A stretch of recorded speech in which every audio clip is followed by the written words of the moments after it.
USA men's basketball team advances to gold medal game with defeat of Spain. Rio de Janeiro, the anticlimactic outcome of Spain-USA failed to match the pre-game hype of their men's Olympic basketball semi-final game. Given the USA's supposed vulnerability after 3 close victories against Australia, Serbia and France in pool play, this was supposed to be Spain's best chance of the past 3 Olympic matchups to beat the Americans. Even Spain's Pau Gasol believed that. That's just the way I felt.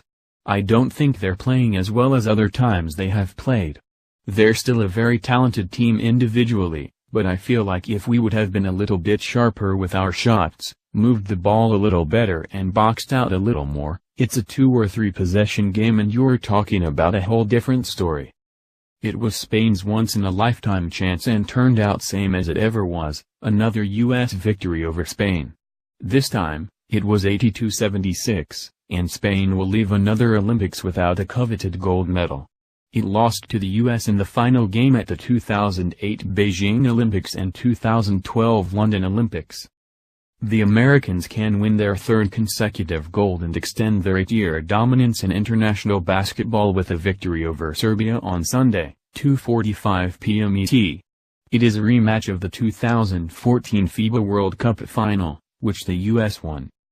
"We talked about this all summer, to be here in the final game, to win the gold," said forward Kevin Durant, who is number 2 behind Carmelo Anthony and ahead of LeBron James on the USA's all-time Olympic scoring list. "We like our chances, so we've got to come out and play with a lot of intensity, and a lot of passion and energy, and we'll be fine." Klay Thompson scored 22 points, Durant added 14 points and 8 rebounds and Kyrie Irving had 13 points. But offense, which has carried the U.S. throughout this competition, wasn't the story for once. The U.S. defense, which had been exploited by opponents and criticized by reporters, put together its best back-to-back performances. Spain shot 39% from the field, and the U.S. dominated the paint. DeAndre Jordan had 16 rebounds, 4 blocks and 9 points. The key to their game was defense, Spain coach Sergio Scariolo said. "Their athleticism and their size made our offense difficult in most of the possessions." After allowing 88 points to Australia, 91 to Serbia and 97 to France, the U.S. has given up 78 to Argentina in the quarterfinals and 76 to Spain. Playing defense for the entire possession, challenging shots, communication and focus have improved in the knockout round. "We had slippage for 3 games, U.S. assistant coach and defensive specialist Tom Thibodeau said. "When you're looking at those games, you're also looking at high-power defenses. You have to analyze where it went wrong.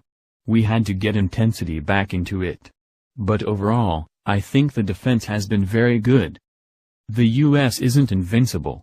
But it is better than it was a week ago, and an upset loss doesn't seem as realistic. We need to continue to play with that effort on the defensive end. With passion like that it's going to be tough to beat us," Durant said. "Offensively, any given time we can get hot. You see guys making shots all the time. But for the most part, we've got to be ready on the defensive end. The last 2 games we were really good."